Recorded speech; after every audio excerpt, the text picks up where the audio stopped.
Señores, no los canso más, pero fíjense lo que voy a hacer.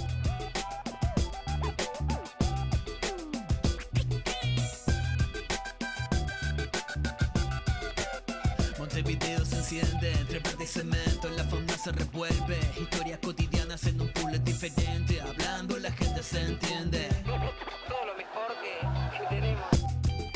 Muy buenas tardes, está fresca la vida, les doy la bienvenida a Mirá Montevideo. Y ya pasamos a contarles, los contenidos que tenemos para el programa de hoy. Le voy a pedir a mi querido director que me saque, por favor, acá el retorno de la cucaracha. Gracias.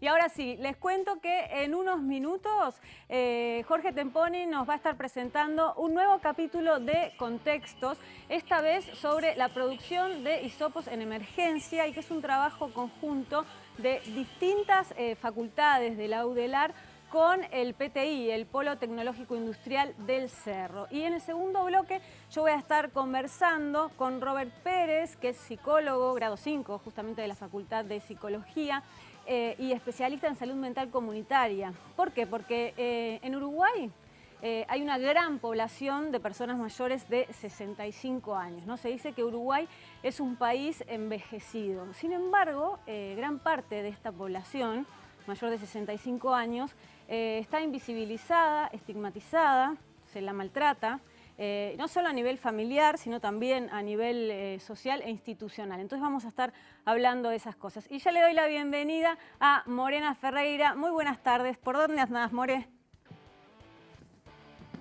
Muy buenas tardes, Noé, ¿cómo estás? Muy bien, ¿y tú? Muy bien, acá me vine al Cerrito de la Victoria, donde se están trabajando los compañeros de CTU, Colectivo Trans del Uruguay, que están con una campaña para tratar de proveer de alimentos a compañeros y compañeras trans de todo el Uruguay.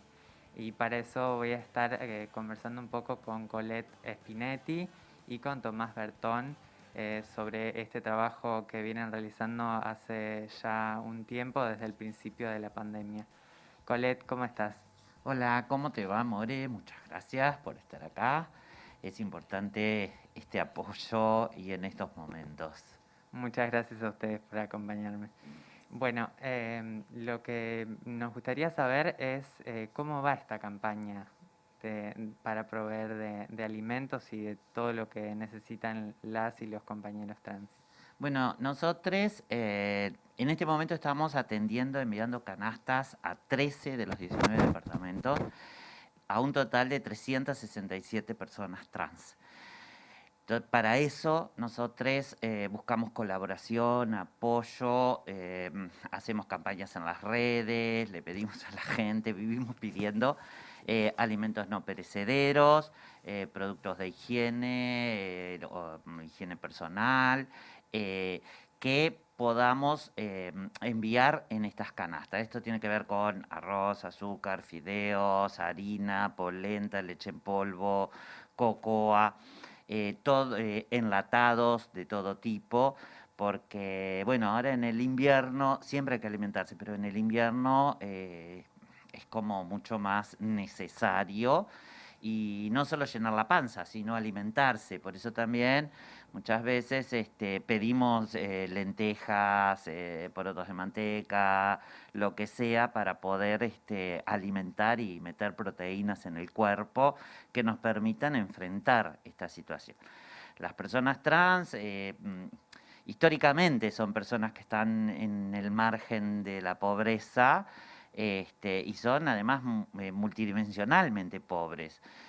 Lo que se ve más en este momento es la pobreza económica por los destinos, es decir, las mujeres trans tienen el destino obligatorio del trabajo sexual, y los varones trans el destino del trabajo safral o el trabajo fuera de la seguridad social. Todo esto ha menguado, las personas han quedado sin trabajo, por lo tanto, lo primero que se ve es la comida, ¿no? Entonces, desde CTU dijimos, bueno, si nos llamamos defensores de derechos humanos, no podemos estar solo detrás de una pantalla o posteando o únicamente dando una conferencia, no. hay que estar donde las papas queman y, como yo digo, meter la pata en el barro. Y bueno, entonces a través de Tomás, de la compañera Luján, de nuestras referentes territoriales en cada departamento, en cada ciudad, nuestras coordinaciones, vamos como canalizando todo esto de las canastas. Quiero aclarar que, bueno, el envío lo pagamos nosotros, y bueno, y muchas veces tenemos que comprar cosas desde las personas que trabajamos dentro del colectivo, hacemos una colecta y compramos las cosas que no hay. Pero bueno, asumimos esto y tenemos que estar todos los meses. Y ustedes empezaron todo esto, si no me equivoco, con una olla popular al principio. ¿Cómo fue toda esa experiencia? ¿Por qué cambiaron a esta otra modalidad? Bueno, ahí capaz que Tommy puede hablar mucho más de eso. Aunque le da Tommy, ¿cómo vergüenza. estás? Todo bien, muchas gracias por estar acá, Morena. Nosotros arrancamos con la olla popular a principio de la pandemia, hicimos 6 meses de olla, de lunes a lunes. Todos los días hacíamos almuerzo y meriendas, y bueno, en un momento vimos que ya no nos daban las donaciones, no nos daba el cuerpo, estábamos recansados, empezó a aflojar la gente también, y dijimos, bueno, no vamos a dejar a toda la gente tirada porque no podemos, pero vamos a hacer canastas, que es como la manera de poder dar una mano y de nosotros también alivianarnos un poco. Las canastas te llevan mucho más, pero también te descansan un montón, porque nosotros era una presión todos los días de llegar con la comida para todas las personas que venían. Teníamos más de 180 personas comiendo todos los días acá, y como que las canastas en ese sentido nos alivianaron un poco y tampoco dejamos de darle una mano a la gente. ¿Y cómo ha sido la experiencia? ¿Cuántas personas trabajan con ustedes para hacer las canastas? Y por lo general somos alrededor, los sábados que nos juntamos, alrededor de 7 personas, 10 a veces, todo personas del colectivo y también ajenas al colectivo que se acercan a dar una mano. Sí, en ese sentido hay que agradecer mucho porque vienen muchas personas eh, aliadas al colectivo, amigas del colectivo.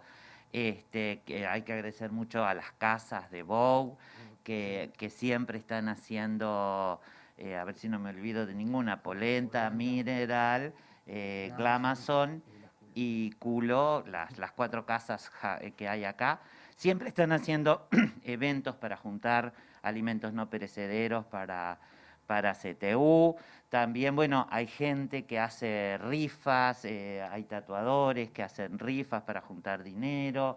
Hay también agradecer a los sindicatos, ¿no? Ayer, por ejemplo, vino el sindicato de trabajadores funcionarios de Impositiva a traer cajones de frutas y verduras. Quiero agradecer también de corazón a 1111 Café, que hoy en día cerró porque, bueno, no se pudo sostener, pero siempre ha sido nuestra casa, siempre, desde la pandemia y desde incluso antes. Así que en nombre mío, del colectivo, y estoy seguro que de toda la comunidad, gracias a 1111 Café. Y así, bueno, también hay comité de base que nos traen alimentos no perecederos, yo qué sé, perdón si me olvido de alguien, pero hay como gente que colabora, pero bueno. O sea que la gente se está portando bastante bien. Sí, les uruguayes tenemos esta cosa de la solidaridad. Y cuando tenemos que poner el pecho a la solidaridad, estamos ahí de pie. Hay gente que te pasa del supermercado por acá por la puerta de casa y te deja una bolsa con 2 kilos de arroz. Y aunque la gente le parezca poco, para nosotros es mucho, porque imagínate que 367 canastas, multiplicá por 2, que ponemos 2 kilos de arroz, 3 paquetes de fideo, 2 paquetes de polenta, 2 paquetes de 2 kilos de harina. Bueno, multiplicá eso, entonces te da como que precisás 1 kilo de azúcar por canasta, entonces precisás, yo qué sé, 700 kilos de arroz para eso. Entonces, toda la colaboración es buena. En este momento estamos absolutamente desprovistes. Entonces, bueno, el sábado viene la gente. Vamos a ver qué hacemos, qué conseguimos. Ahí hicimos una colecta, compramos algunas cosas, accedimos a un mínimo fondo, pero bueno, se te va en comprar. Estamos pagando 13.000 pesos por mes, 14.000 pesos por mes de envío, solo de envío. Entonces se hace como muy cuesta arriba. ¿Y cómo podemos colaborar? ¿Cómo podemos ponernos en contacto para colaborar con ustedes y de qué formas también? Pueden comunicarse a través de nuestras redes sociales. En Instagram estamos como colectivo-trans-Uruguay. O se pueden contactar a mi número de teléfono, que es 099 21 16 88. Y en Facebook también tenemos una página ahí, Colectivo Trans del Uruguay. O en nuestros Facebook personales también, o no sé, por la vía que sea, pueden comunicarse y colaborar, por más mínimo que sea, siempre es importante para nosotros. ¿Algo más que quieran decirle a las personas que nos están mirando? Sí, tener conciencia que estamos en un contexto bien difícil, no solo por la emergencia sanitaria, sino porque además las políticas sociales están siendo recortadas. Entonces, eso a las poblaciones que ya conocíamos como poblaciones vulneradas, se agudiza la situación, se agudiza la pobreza. Tenemos, y esto lo dicen las estadísticas, 100.000 nuevos pobres en el Uruguay, lo dicen las estadísticas, han subido las tarifas, lo dicen las estadísticas. Vamos al supermercado, un día te sale 33 pesos el kilo de azúcar y al mes te sale 57, eso es un dato de la realidad, nadie está mintiendo nada. En ese sentido, tenemos que pensar que, que las personas trans, que como decía yo, son multidimensionalmente pobres y que tienen como el destino del trabajo sexual o el trabajo safral y sin seguridad social, son una de las poblaciones que más afectadas se ve. Más a eso sí le agregamos las interseccionalidades, ¿no? La pobreza, la afrodescendencia, la discapacidad, es decir, se va como empobreciendo. Entonces, hoy tenemos que entender que de esto salimos juntos o no salimos. Y para eso tenemos que darnos la mano entre todos. En este caso, el puñito. Pero tenemos como que solidarizarnos entre todos y y empezar a exigir entre todos también que se tomen otras medidas. Totalmente de acuerdo, a solidarizarse entonces. ¿Vos, Tommy, querés decir algo más? No, yo simplemente agradecer de nuevo a todas las personas que se acercan y hago mías las palabras de Colette. Tengamos en cuenta que estamos en una situación difícil y para las poblaciones vulneradas está siendo mucho más difícil. Así que nada, pedirle a la gente que con una mano en el corazón se arrime, así sea con 1 kilo de arroz, que va a ser sumamente bienvenido y necesario, y más que nada hoy, que estamos como bastante flojos, como decía Colette. Nada, y gracias a vos, More. Muchas gracias a ustedes, un placer, la verdad, compartir con ustedes este ratito. Muchas gracias.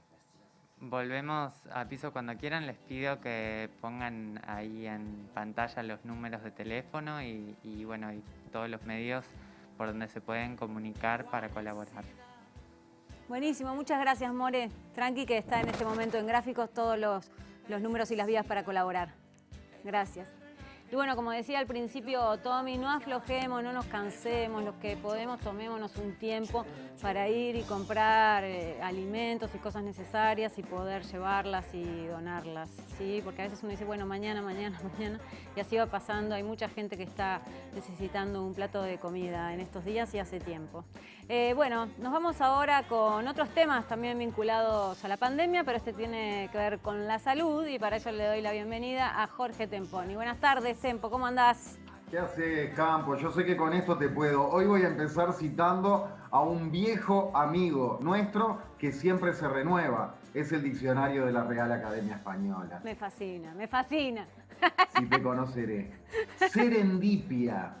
Hallazgo valioso que se produce de manera accidental o casual. Con S se escribe. Serendipia. Una serendipia. Y ha sido una serendipia para 5 mujeres, fundamentalmente, que son el núcleo laboral de este emprendimiento. Justamente lo que ha sucedido a partir de una producción de hisopos para test, para hisopados, valga la redundancia, que se dio en el comienzo de la pandemia. ¿De qué estoy hablando con esto de Serendipia? Que vamos a ir nuevamente a otro maravilloso y brevísimo producto audiovisual del ciclo Contextos, producido por Apex y Uniradio de la Universidad de la República, Como ustedes han venido viendo en Mira Montevideo, el ciclo Contextos va retratando, registrando importantísimos trabajos de extensión que hace la Universidad de la República, las distintas facultades, departamentos, distintas escuelas, rincones de la UDELAR, siempre en colaboración con la sociedad civil, con distintas organizaciones y personas. Y esto que se llama Serendipia es un proyecto, es una sociedad de hecho monotributo, que esto viene siendo una empresita más grande que una unipersonal y más pequeña que una cooperativa, y por cierto muchísimo más ágil administrativamente que una cooperativa, para producir hisopos para hisopados en un rincón del PTI del Cerro. ¿Qué sucedió? Empezó la pandemia y se juntaron para, varias ramas de la UDELAR y instituciones públicas para generar estos famosos, te acordarás, Noé, kits para testeo, ¿no? Kits para hacer PCR, digamos, ¿no? Kit para testeo de COVID. Fue uno de los emprendimientos más conocidos en el arranque de la pandemia por parte de la UDELAR y de nuestras instituciones públicas. Y se dieron cuenta inmediatamente que los hisopos eran un bien absolutamente indispensable y escaso en su llegada al así denominado tercer mundo, que era un término que se usaba mucho por los 80 y los 90. Los países subdesarrollados como Uruguay recibíamos hisopos con muchísima dificultad, porque había una altísima demanda a nivel mundial, el mundo entero se estaba testeando por el tema COVID. Entonces surgió esta idea de producir aquí los hisopos. Ahí puso su conocimiento la Universidad de la República, participó con muchísima fuerza la Escuela de Diseño, que ahora, forma parte de la Facultad de Arquitectura, esa arquitectura y diseño que está todo unificada. Participó la Facultad de Química, de Ingeniería, de Ciencias. Se sumó ahí el PTI del Cerro y una red de múltiples actores que se llama Red Textil. Múltiples actores que, como su nombre indica, están vinculadas a la producción textil. Está el PIT-CNT, hay un montón de organizaciones. Entonces nació Serendipia. Lo vemos a través de esta entrega de contextos y a la vuelta les hago una actualización de en qué está Serendipia precisamente en estos días.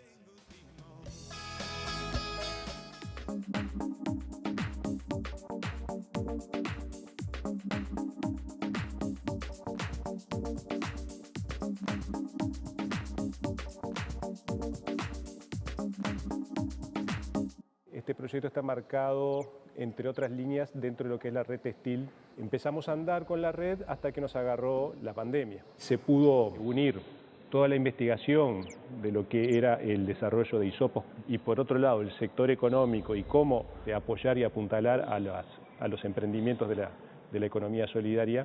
Siempre digo que acá funciona una alianza súper interesante. Fines de abril, mayo empezaron los llamados, de ahí empezaron las inquietudes de mi parte, por ejemplo, de a ver cómo era que se hacía. De ese llamado empezaron las capacitaciones, ellos hicieron toda su investigación y nosotros lo ejecutamos. Primero hubo que rastrear si había fibra en el país a través de contactos de gente que conocíamos de la industria textil o de la vieja industria textil. Llegamos a una fábrica, a un importador que trae esta fibra de Corea. Y bueno, hasta que llegamos a una sistematización de la producción y al mismo tiempo pensar, bueno, ¿esto cómo se puede escalar? Primero es el marcado del vástago, el segundo es el pesado de la fibra, el tercero es el pegado, el cuarto es el torneado y el quinto sería la máquina. Y el sexto sería el de la esterilización. En muy poco tiempo hubo que dar un espacio físico para que esto funcionara. Ya la universidad venía trabajando con el PTI, con la Intendencia, y eso posibilitó que en este marco de incubación este emprendimiento llegara a través de la universidad y del PTI a nacer. Atendía una problemática, atendía una escasez, generaba trabajo para sobre todo mujeres, jefas de hogar, en muchos de los casos.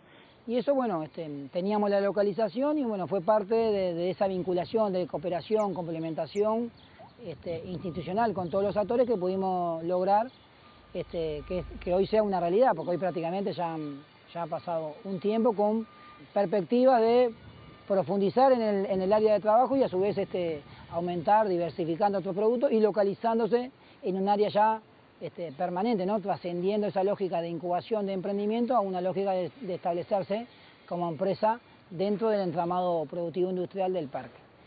Podemos desarrollar mucha ingeniería o mucha ciencia, pero también es necesaria esta otra pata, ¿verdad? La de la aplicación, la de los saberes que están implícitos en la gente para que esos conocimientos tengan lugar y se pongan en juego y lleguen a la población. O sea, sin ese pomponcito, sin ese vástago y sin ese hisopo, otros conocimientos no llegarían a poder apuntalar en la salud de la población.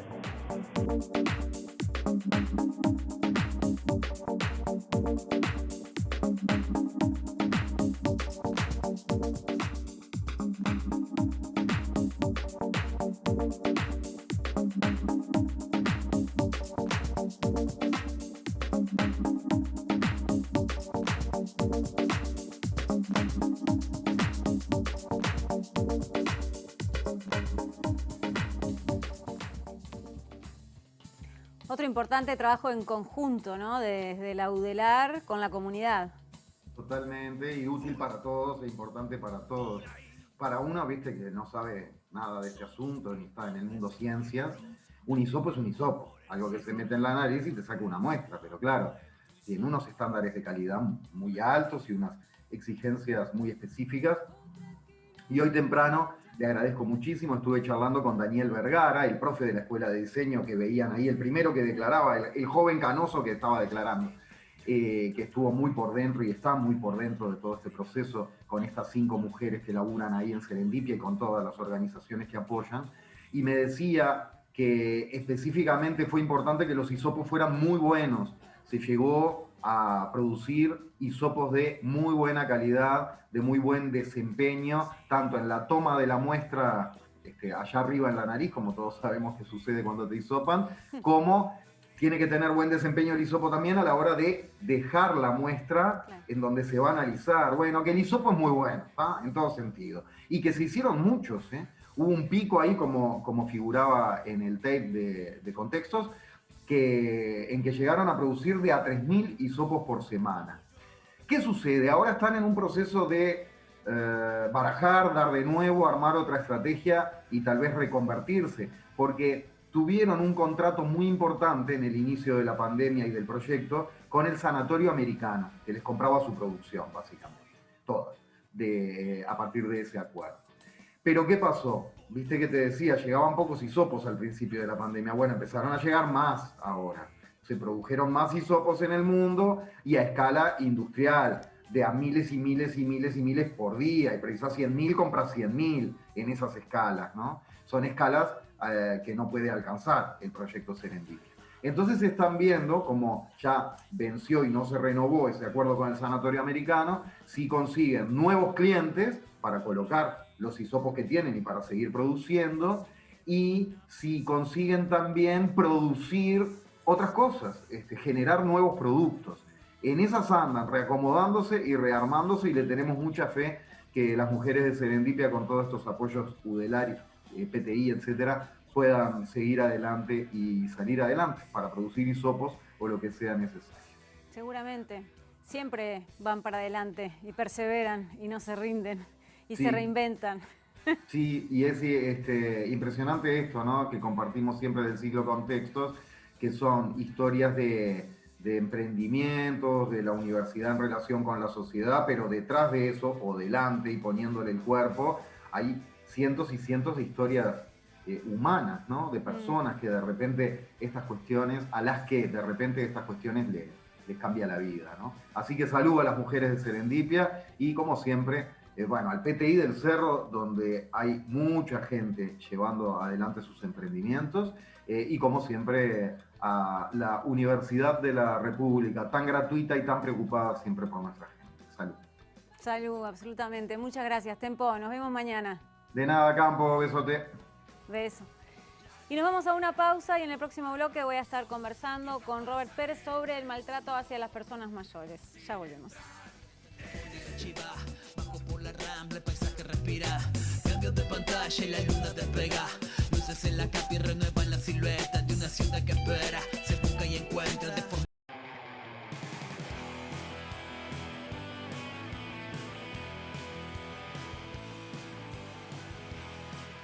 El pasado 15 de junio fue el Día Mundial de la Toma de Conciencia del Abuso y Maltrato en la Vejez y se conocieron algunos datos sobre esto. Según el Instituto Nacional de las Personas Mayores, que depende del MIDES, el año pasado se conocieron 233 situaciones de violencia hacia personas mayores. De esas situaciones, el 40% era personas de entre 65 y 80 años y el 60% a personas de 80 años y más. Y el principal tipo de abuso o maltrato detectado por mayores es el psicológico, en el 65% de los casos. Está seguido por el abuso patrimonial, en el 44% de los casos, maltrato físico 25% y negligencia en un 20% de los casos. Uruguay tiene una tasa bajísima de nacimientos y una alta esperanza de vida, a nivel de los países desarrollados. Y sin embargo, todavía falta mucho para lograr que las personas mayores vivan de una manera digna y que no sufran violencia, ¿no? Y de todo esto vamos a conversar hoy con Robert Pérez, que es psicólogo docente grado 5 de la Facultad de Psicología de la UDELAR y es doctor en salud mental comunitaria, coordinador del Centro Interdisciplinario de Envejecimiento del Espacio Interdisciplinario de la UDELAR. Ya le doy las muy buenas tardes a Robert Pérez y muchas gracias por estos minutos que vamos a compartir. Bueno, gracias a ustedes por la invitación. Un gusto estar acá. Por favor. Robert, vos decís que hay que hablar de las personas mayores o de los viejos, que esa palabra se está reivindicando ahora. ¿Por qué? Sí. Bueno, pasa que es una palabra que está muy cargada. Es difícil, de a mí me cuesta, ¿no? decir, ¿no? De los viejos, ¿no? De hecho, dije personas mayores todo el tiempo. Y eso se está reivindicando. ¿Y por qué te cuesta decir los viejos? No sé, porque a veces me parece que uno los hace sentir mal, ¿no? Tal cual, ¿no? Pero seguramente esto que te pasa a vos es lo que pasa a muchísima gente, ¿no? O nos falta alguien que inmediatamente va a decir viejos son los trapos, ¿no? Como que estuviéramos hablando de cosas y no de personas. Y creo que parte, pues la palabra en sí mismo no es ni buena ni mala. El tema es por qué la cargamos, con qué significados cargamos las palabras que usamos o las metáforas que usamos con las que hablamos, que son las que en definitiva terminan construyendo la realidad, ¿no? Porque el significado que le damos a las cosas es lo que construye la realidad y las cosas en sí mismo. Entonces, claro, cuando hablamos de viejos, en general se asocia una palabra con objetos, ¿no? Viejos son los trapos, pero se asocia también con enfermedad, con situaciones negativas, con toda una serie de aspectos que se cargan de significados negativos, cuando en realidad la palabra, bueno, si vamos envejeciendo podemos ser viejos y viejas, no. También la usamos a veces en otros contextos de forma cariñosa, como mi viejo, mi vieja, ¿no? Pero parecería que cuando hablamos de la vejez queda como cargado del efecto negativo. Y bueno, nosotros somos muy respetuosos en ese sentido de, bueno, que sobre todo de las personas mayores, que dependen como quieran que sean nombradas cada una. Algunas reivindican esa palabra y nos parece bárbaro, y hay otras que la rechazan y bueno, somos respetuosos de eso, pero desde ya nos parece que sirve para pensar una serie de esto mismo que yo te preguntaba, ¿por qué te rechaza decir eso y te parece que al otro le va a venir mal? Porque tiene que ver con una serie de prejuicios sociales que hay sobre el tema de la vejez, ¿no? Y no tiene que ver con ¿no tiene que ver con la realidad de la vejez en nuestro país? Claro, qué lindo tema ese que te metes ahí, porque yo diría, ¿qué es la realidad? Claro. ¿Hay una realidad objetiva que está ahí afuera y nosotros solamente con esto la nombramos? ¿O cuando la nombramos la construimos? ¿A qué voy con esto? La Convención Interamericana de Protección de los Derechos Humanos de las Personas Mayores del año 2015, que el Parlamento de Uruguay la ratificó en el año 2016 y por lo tanto tiene el estatuto de ley, define la vejez como la construcción social de la última etapa de la vida. Fíjate qué interesante. la construcción social. ¿Cuál es la construcción social que nosotros estamos haciendo de la vejez? Porque justamente cuando nombramos esto y cuando pensamos y significamos la vejez, como en general todos los estudios vienen arrojando el tema de pensar de la vejez desde los déficits, desde la discapacidad, desde la pérdida de salud, la vejez muy asociada al tema salud. Y ese es un aspecto que nos acompaña a lo largo de la vida, pero no se asocia con otros aspectos que tienen que ver con los acumulados, con la experiencia, con el lugar social que debería de tener. Y claramente el lugar social que hoy se le está dando es un lugar social de pasividad, de margen, o de propuestas que son casi como autogratificantes para que se entretengan, y siempre el sé, ¿no? Siempre hablando de un otro. No está mal eso. Ahora, el problema es, ¿cuál es el lugar que tienen las personas mayores y que quieren tener? ¿Y cuál es el lugar que deberían de tener? Porque parecería que las sociedades actuales se están perdiendo toda una serie de aportes. Y acá en la pandemia, en la situación de pandemia, lo hemos visto muy claramente. Se le ha asignado, se ha nombrado y por lo tanto se ha construido un lugar social de pasividad a las personas mayores, poco menos que escóndanse debajo de una cama para que no venga un virus malo ¿no? Y se ha perdido el mensaje de cuánto las precisamos ahora para que aporten, para que sostengan a otras generaciones. Ustedes que ya han vivido situaciones a lo largo de su vida complejas, complicadas, cuánto las precisamos. Eso por un lado en cuanto a la vejez, cuando hablamos de la vejez. Ahora, a su vez, como yo decía, esto construye, como lo decimos, parece que estamos hablando de una etapa, de una situación homogénea.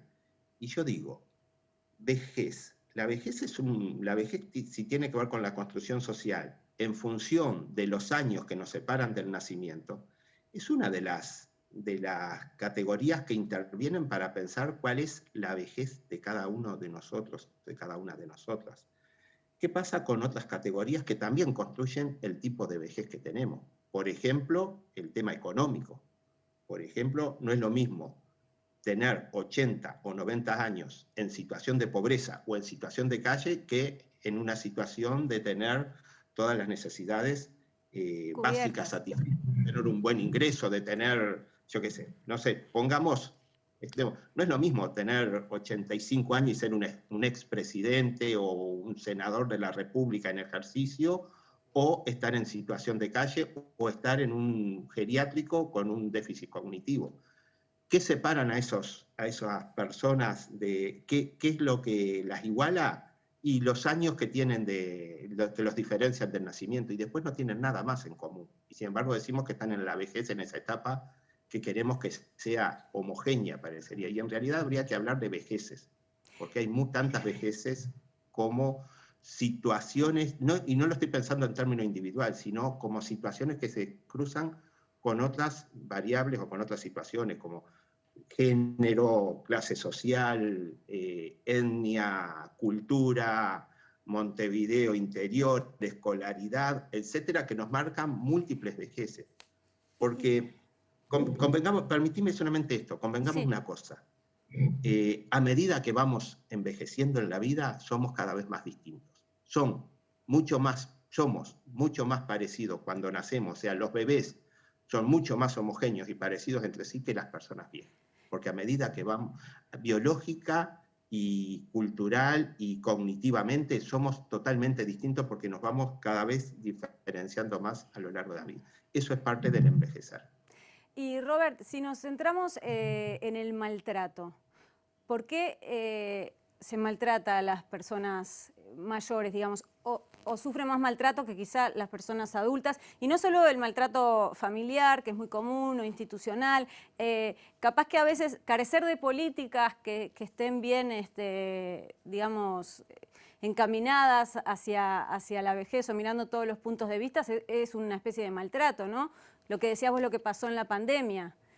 En vez de tomarlos en cuenta, se los dejaba como en la casa, en las instituciones, sin ver a la familia, sin no sé qué. En los residenciales fue terrible porque se cerraron prácticamente, no todos, pero la mayoría se cerraron y se terminaron, y sin preguntarle a las propias personas si querían visitar. Capaz que muchas hubieran dicho, no, queremos mantenernos aislados, pero nunca se las consultó.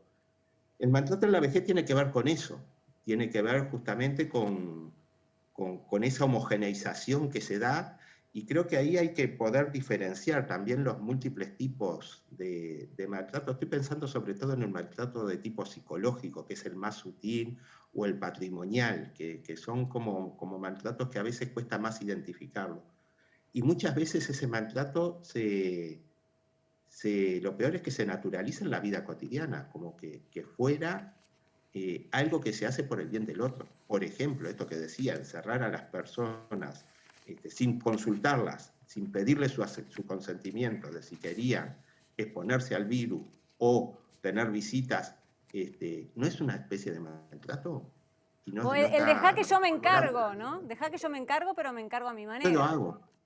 Yo lo hago a mi manera, o sea, todo eso queda muy naturalizado. Pero también insisto en esto nuevamente, porque cuando vemos, si ponemos el maltrato en la vejez, siempre lo ponemos en esa visión como de algo homogéneo.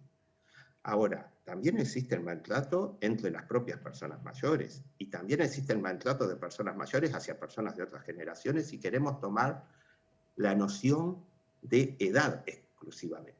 Entonces, es un tema bastante complejo, pero creo que para analizar el tema del maltrato en la vejez hay que poder analizar el lugar social que tiene y cómo en una sociedad que se ha vuelto muy violenta simbólicamente, ¿no?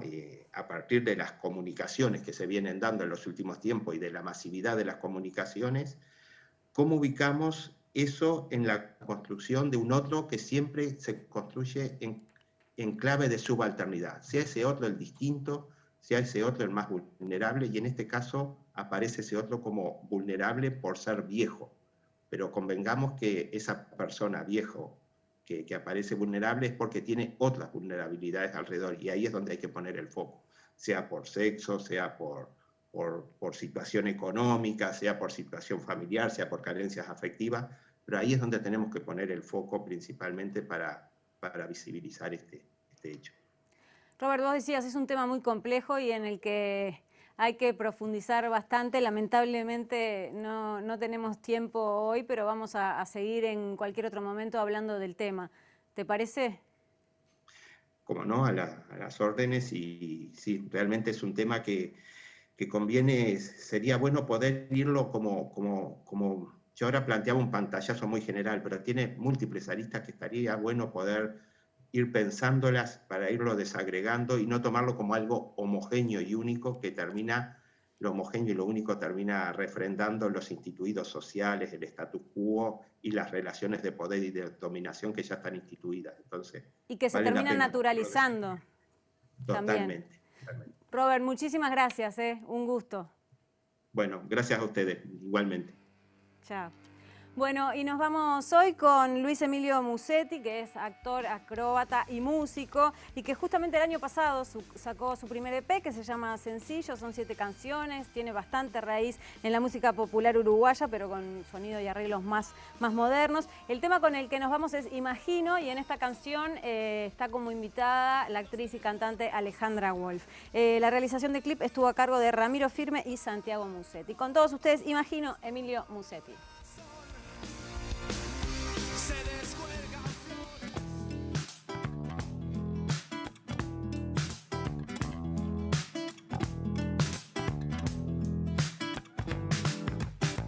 ¿Cómo selecciono lo que me imagino?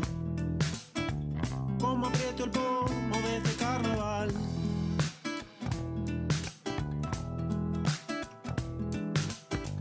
¿Cómo al fin la suelto? ¿O cómo la sigo? ¿Cuántas vueltas quedan antes del final? Oh, oh. Oh, oh.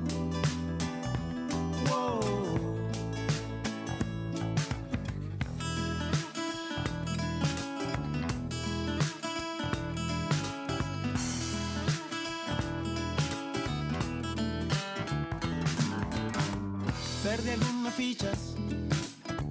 ¿Cómo las consigo? Me quedo callado, busco de qué hablar.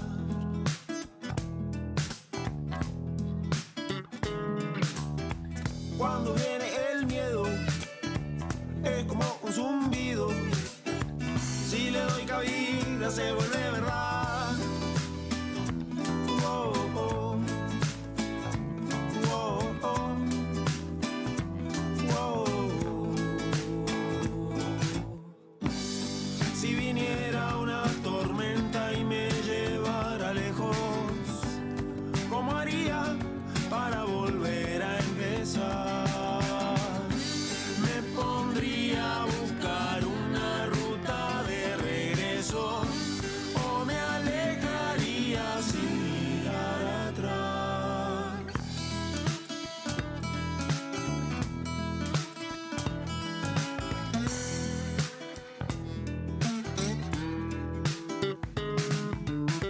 ¿Cómo selecciono lo que me imagino?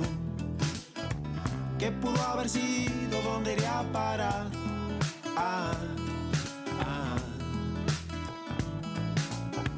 Lo que se me antoja, lo que me reprimo, dejo que me llegue, lo voy a buscar. Oh, oh. Oh, oh.